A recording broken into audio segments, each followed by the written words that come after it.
Now, people have greatly misunderstood this. They have imagined that unknowing the state of the highest contemplation was the acquisition of a blank mind,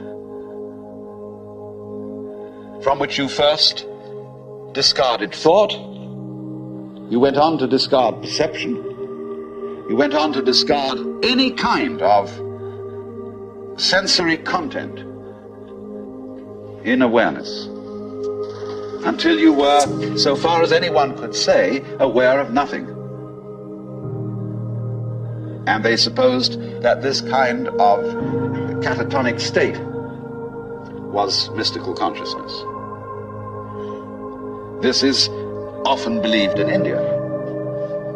If you go to the Vedanta Society and ask, what do you mean by Nirvikalpa Samadhi, they will tell you that the one in that state has no consciousness whatsoever of the sensory world, that he is completely absorbed, as you sometimes see Hindu holy men sitting in a state where they are blind and deaf to everything going on around them. The founder of Chinese Zen, known as Huineng, described people like that as no better than pieces of rock and lumps of wood. He said it's a very serious mistake indeed to confuse sunyata, the Sanskrit word for the great void, which is both the ultimate reality and the consciousness thereof. It is a great mistake to confuse it with nothingness. It is rather to be thought of as space, or like space, because space is not empty. It contains the whole universe. So in the same way, the state of mind of a person who is truly enlightened is not empty. It contains everything. But like space, it is not stained by what it contains. And it's often said in Zen imagery, you can't hammer a nail into space. You can't spit on the sky and soil it. If you try, the spit will just return and hit your own face. So they go on to say the consciousness in all of us, your basic mind is like space. It is completely pure. But of course, by purity, they don't mean unsexual, which is, of course, what purity generally means in the Western world. Blessed are the pure in heart, for they shall see God. A person who is pure in heart is generally understood as one who never has any naughty thoughts. You know what naughty means? It means vain, negative, empty. A naughty person, therefore, is one who doesn't amount to anything. It's just nothing. That's the real meaning. But this misunderstanding of the nature of contemplation existed not only in India, from which it was transmitted to China, but also in the West. You read many treatises on Western mysticism, and there's still the feeling that getting into a deep, deep trance, sometimes called rapture. Again, the word rapture has undergone some transformations. We talk about rapture as people being beside themselves with pleasure. But to be rapt means to be taken away from the body.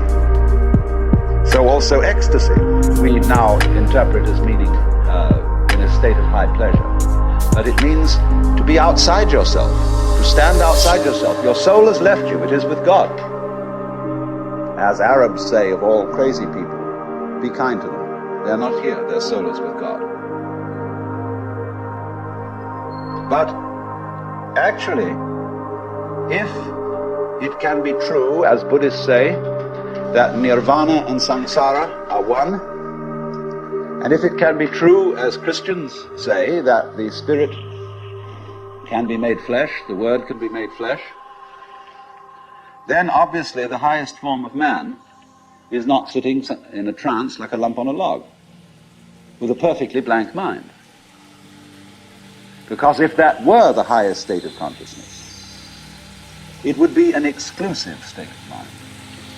A state of mind that shuts out life. And in that sense, it could not qualify for being what the Hindus call non-dualistic. They always speak of the highest reality as being not one, because one excludes many. Not nothing, because nothing excludes something. Not being, because being excludes non-being, and vice versa. And so they use this word non-dual to mean that which doesn't exclude anything, which, as it were, has no outside.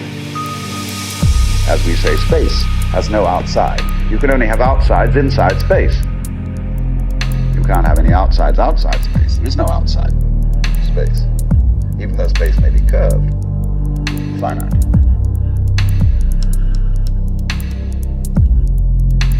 So,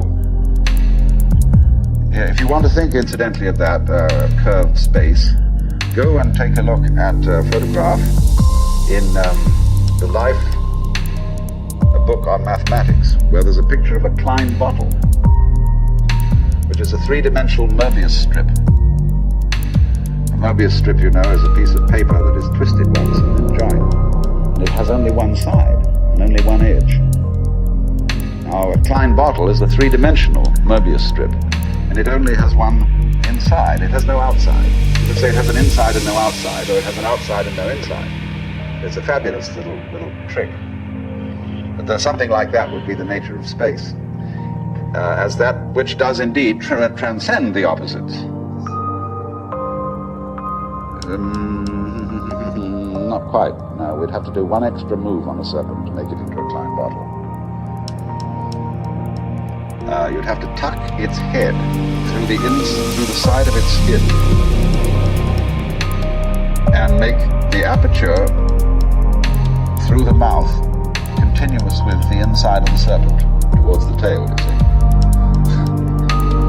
That's more or less what a Klein bottle is. So, what I'm getting to, I'm giving you something out of the general history of religions to show that what has been meant by the mystical state, the state of samadhi or awakening in certain traditions, is not this state of trance, but a state of consciousness in which you can perfectly well carry on your daily affairs. And of course, what is meant by a bodhisattva as the ideal type of Buddhist person is that he is not wrapped, that he is actively engaged in the life of the world, because he has gone beyond the illusion that nirvana is to be found away from everyday life. So, what is then the point of meditation? Why meditate? Why do you have to crawl off into a hole, or go to a Zen monastery, or retire and be quiet, when this is only a withdrawal? Is there anything to be said for it? Well, meditation is, in that sense, as a practice, as a discipline, is a very curious problem. Because from one point of view it's a help, and from another point of view a hindrance. And I think we have to understand, first of all, that meditation exercises are medicinal rather than dietary. The same could be said of LSD.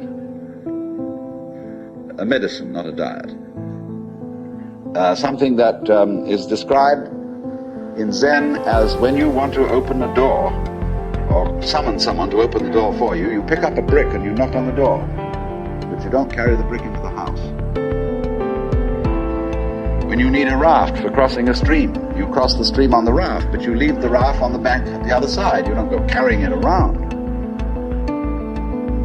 But a lot of people, when they get into meditation, or they get into religion, or into any kind of exploration of this sort, turn the door into a revolving door and keep on going round and round and round and never get through. They say what a gas it is to be in this revolving door. So I think a good definition of a parasite is the person who goes through a revolving door on someone else's push.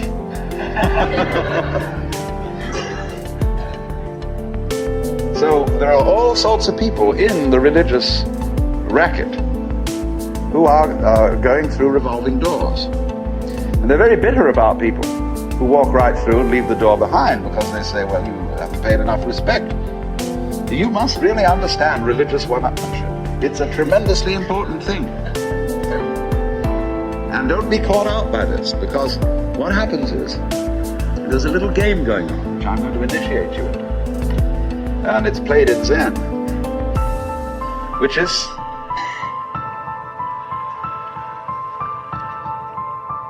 it works like this. If you go to a teacher point, you see, so that you keep losing faith in yourself and feeling, my goodness, I haven't yet attained this thing. And that keeps you working. But all the time, you're being talked out. It's like someone who's a pickpocket and he's stolen your own watch and is selling it to you.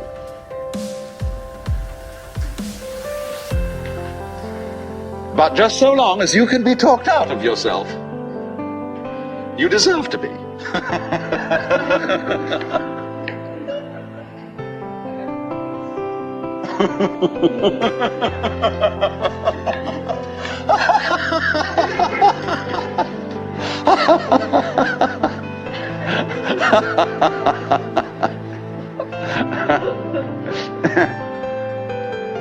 Now, you become very aware of this if you ever do momentarily slip into some sort of a mystical experience.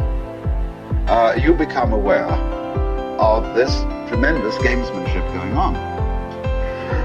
And you see it as sort of continuous with all sorts of cosmic games that are going on, of creatures eating other creatures up, and the creatures that get eaten, of course, transform themselves into the creatures that eat them, and then in turn eat other creatures. And you see the whole hide-and-seek game going on, and then you realize very clearly that the state of development that you are in now is no better and no worse than anybody else's state. Because it's like space again.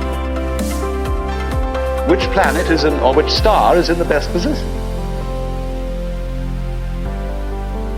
Well, it's all equal. They're all in the middle. Any one can be considered as the center one. Any point on a sphere is the center of the surface of the sphere. So, in the same way, everybody, in all his behavior, whatever he's doing, whether we call him from a certain point of view sick, or whether we call him healthy, whether we call him good or bad, neurotic, normal, psychotic, sane, all the manifestations are just like the leaves on the trees. And in each being in a unique way is, as Christians would say, manifesting the will of God.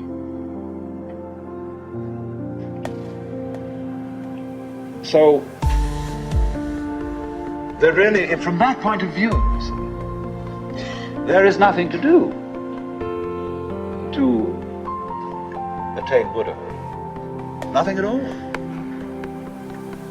But you see, that's very difficult to understand, because a lot of people, when they hear that there's nothing to do, try to do nothing. And you can't. Because you are karma, and karma means action. You can't do nothing. But the thing you're looking for, or think you're looking for, is what you're doing. Is what's called you.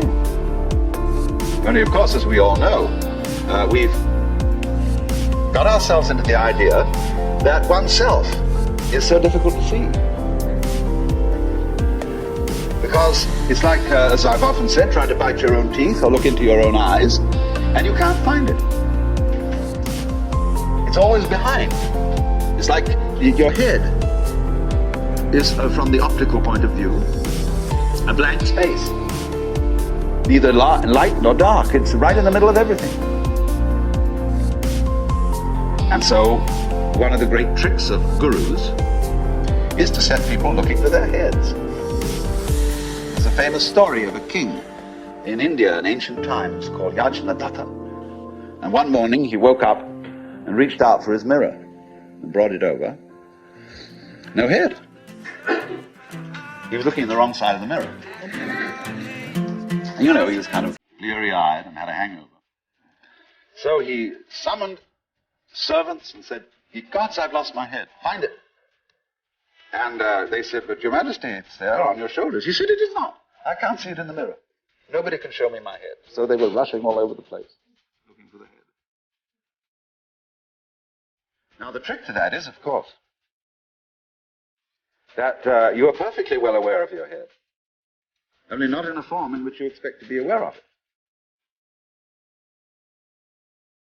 You expect to be aware of your own head in the same way as you're aware of other people's heads. But that wouldn't be true of you, because you've got an inside view on your head. You have an outside view on other people's heads, because, of course, you're taking an inside point of view. But the way in which you are aware of your head is in terms of what you are seeing and hearing. Because all sights and all sounds are what the nerves inside your head are doing. That's how to be aware of one's head. You are aware, therefore, of yourself, the mysterious self that you have, in terms of experience. Because there isn't really any difference. But that always escapes people. So perpetually, so long as you don't understand that, you can be talked into going on to all kinds of weird excursions. And just so long as you believe it, you're a sucker. You're hooked. And it takes a tremendous inner confidence and nerve finally to say, "Hey, don't pull that stunt on me anymore. I see through your game." And because gurus are very clever at putting you down. But they're just trying to see how strong you are. Testing you out. See if they can hoodwink you. So long as they can, you see, they're going to go on doing it, because they're going to get you to the point where they can't do it to you anymore. Then they'll graduate. And so, one of Rinzai's students, after he saw through it, said, "Well, there wasn't much in Rinzai's Buddhism after all." Of course there wasn't. He said boldly and straight out, "My teaching is just like using an empty fist to deceive a child." You know, when you play games with a child and pretend you've got something here, the child goes into all kinds of tizzy to get you to open your hand and show what it is, and then there's nothing. Fooled. So you can be fooled.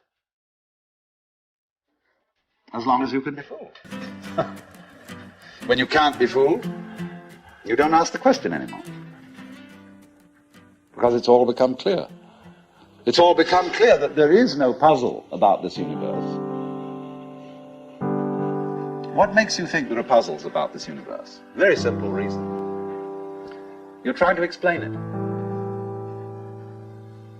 And when you explain things, what do you mean by explanation? There are several meanings of explanation. There's really one basic meaning. But first of all, to be able to translate what is happening into terms of words or numbers. In other words, to describe.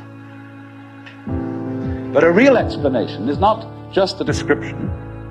It's a description which enables us to control what we are describing. But didn't we see in the last session that to control the world is not really what we want to do?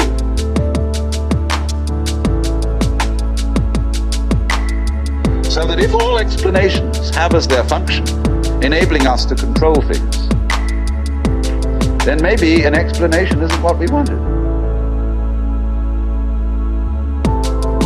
And furthermore, you can very simply see that what makes things complicated is explaining.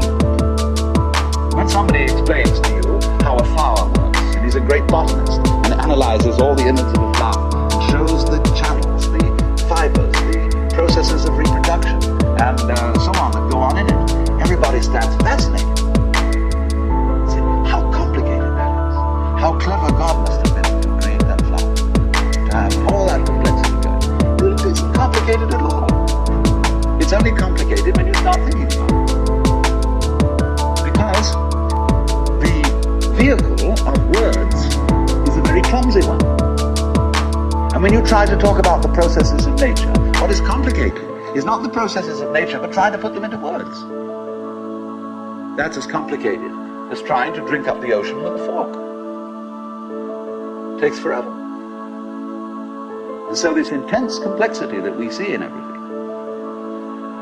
is created by our attempt to analyze it all. And so what we do is, you see, when we analyze, we use our eyes and ears as scalpels. We dissect everything. And we have to put a label on every piece we chop off. So we scalpelize and we get it right down to atoms. Getting finer and finer, and we suddenly thought, well, we've got to the end of it, because the word atom means what is not cuttable. Atomos. But then we found we could cut the atom. And lo and behold, big fleas had little fleas upon their backs to bite. And it goes on forever. There is no end to the minuteness which you can unveil through physical investigation. For the simple reason that the investigation itself is what is chopping things into pieces. And the sharper you can sharpen your knife, the finer you can cut it. And the knife of the intellect is very sharp indeed.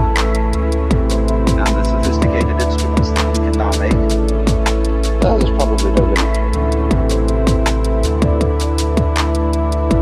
But in a way, all that is vain knowledge.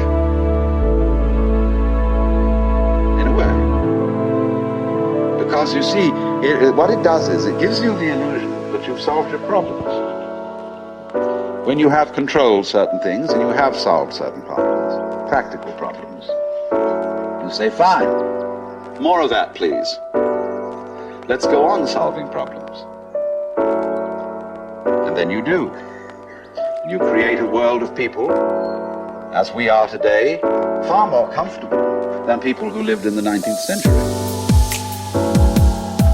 Just remember the troubles of going to a dentist when you were children, or some of you when you were children, of medicine, of badly heated homes, of all sorts of things that we don't put up with anymore. But the problem is we keep running into this thing that all constant stimulations of consciousness become unconscious. And when we take it as a matter of course to have certain conflicts, then we switch the level on which we worry. When you solve a whole set of problems, people find new ones to worry about. And after a while, you begin to get that, haven't we been here before? Aren't we just going round on a cycle and doing the same old thing over and over and over again because we don't realize that we're chasing our own tails?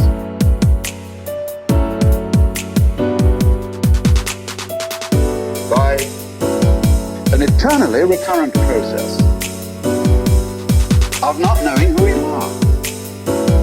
That is the hide and seek. That is the nature of what the Hindus call the Manvantara and the Pralaya, the period of the Manvantara in which the worlds are manifested, and the period of the Pralaya in which the worlds are withdrawn from manifestation. In and out, in and out. Evermore came out by the same door as in I went. The thing is to get to the point where you can see that you are doing that in every moment of your existence, with every tiny little atom of your body. You now, at this minute, you see, are the whole system of inning and outing. In other words, you often think perhaps, maybe a long, long time ahead, I shall reach the point where I wake up from manifestation and overcome the world illusion and discover that I am the supreme reality behind all this diversification. My friends, there is no diversification.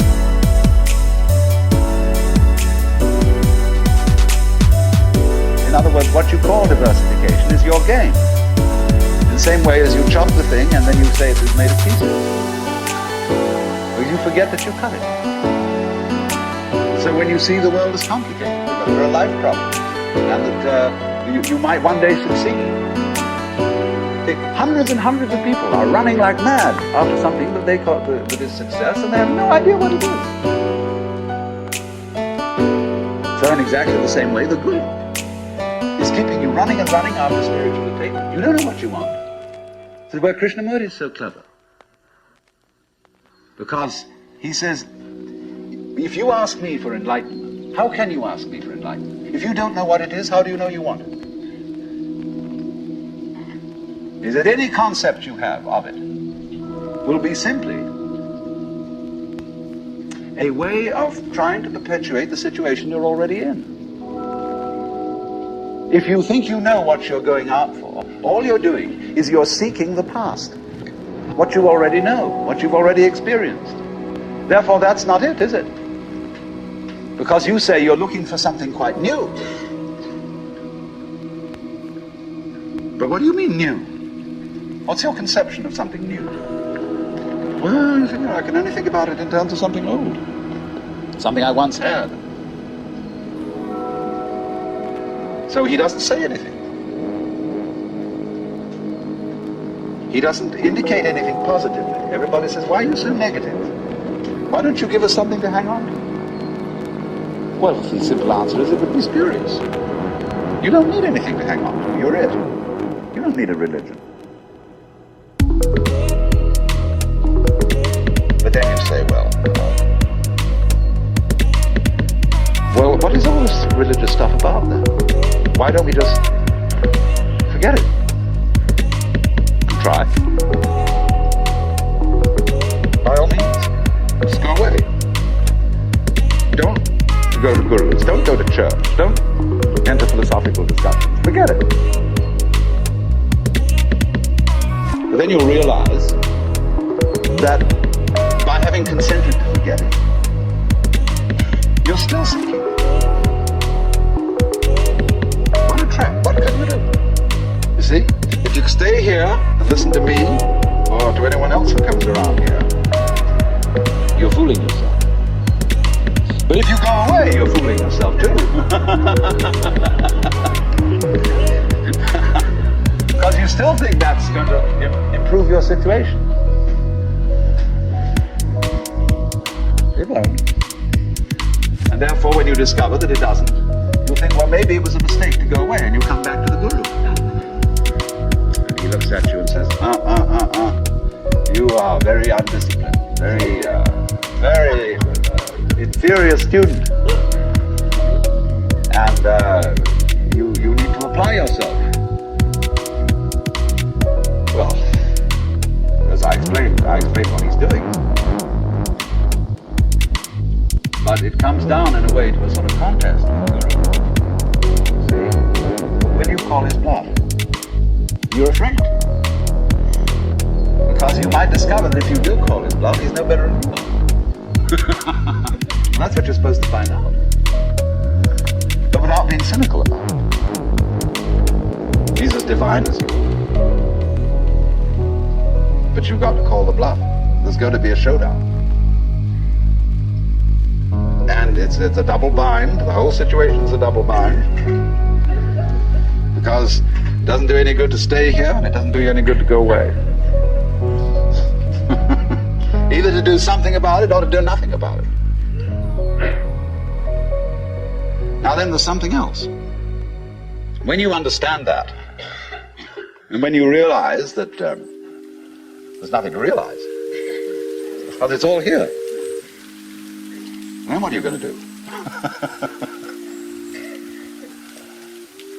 Well, of course, this is the sense of the Zen poem: supernatural activity and marvelous power, drawing water, carrying fuel. Do whatever one does as a human being. But there's a little element of Philistinism in that. It's like when a child is pestering father or mother with all sorts of questions. They finally get down to the deepest metaphysical problems. They say, "Oh, shut up and eat your donut." And I wouldn't say that, you see, at this point. Because life, as one looks at it, you see, is in fact a celebration of itself. When you look out at night at the stars and you really wonder, good God, what is all that about?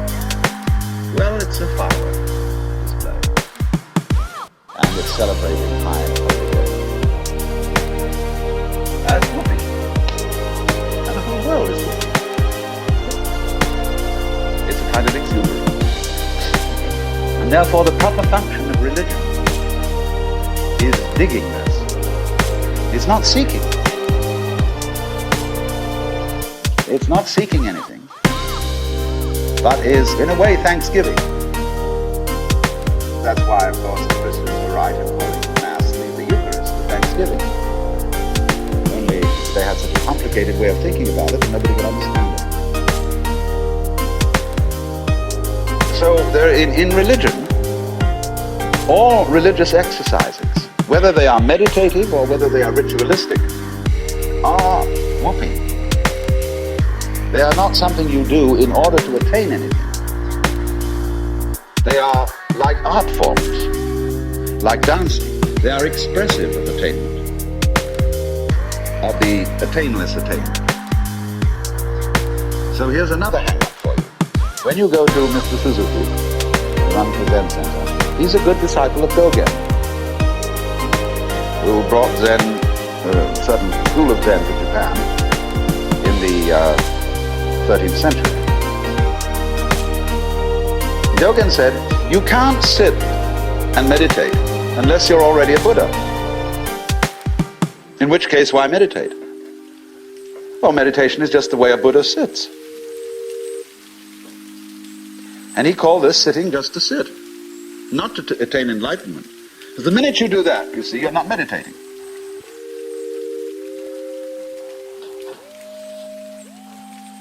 So you only become a good meditator if you're not looking for anything. And therefore you realize what a great thing it is to be able to sit. And what a great thing it is not to dissect the world with your analytical intellect. To be able to look out at the water or the trees or at the floor and the light on it in front of you without calling it light or floor or trees or thinking that it has parts, or thinking that it's complicated. It isn't. So when you can sit without thinking, not with an empty mind, mind you, I'm going back to that point, not with an empty mind, but just a non-analytic mind, a non-probing mind, where you're not creating problems all the time, by trying to control it, by trying to control your mind, by trying to control your experience, what you see and hear. You then just simply discover that there is no way of controlling what you're experiencing, because what you're experiencing is you. And to try and really fundamentally control that, this is going around the circle. So if I would say to you now, what you have to learn is to let it happen, that's wrong too. There's no one to let it happen. If I say to you, accept your experience, be calm and open to things, that again perpetuates the illusion that you're something different from it. So we go round and round. But if there are some people who want to get together, and like we would get together to play poker, or to have a walk, go fishing, or sail a boat. If there are some people who want to get together to meditate and to have rituals, to chant, great. It's an art form. And you can only use it and make it a good art form if you're not using it to get something. This is what really is the bane of temples all over the world. Go into Buddhist temples where they theoretically don't believe in any God. But there are the people praying. And they're all doing it in order that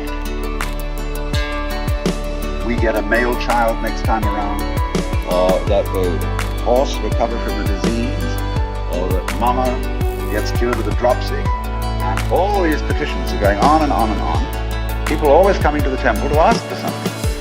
Lowbrow people for lowbrow things, highbrow people for highbrow things. And there all the vendors sit outside and sell souvenirs and magic and charms, and all the people go in and do this.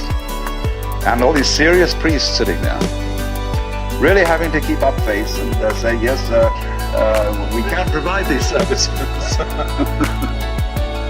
On the other hand, if you go in to one of these temples, along with all the faithful followers, and have a ball, buy a bead, buy a candle, buy a this, buy that, buy some incense, go in, dig this great thing going on, salute the Buddhas, or the altars, or the crucifixes, or what you will, but don't take it seriously. And this is one of the great important transformations of today in our consciousness, is that a great many people are finding out that religion is not supposed to be taken seriously. This is a shocking thing to many people. There used to be an old saying that a religion is dead when the priests laugh across the altar. That's true in one sense. When the priests know that they've got a racket going, they don't believe one word of it, and they're laughing across the altar because all these suckers around doing it, then it's true. The religion is dead. But when the priests laugh at the altar because they're having such fun, because this whole scene is so beautiful, well, it's the difference between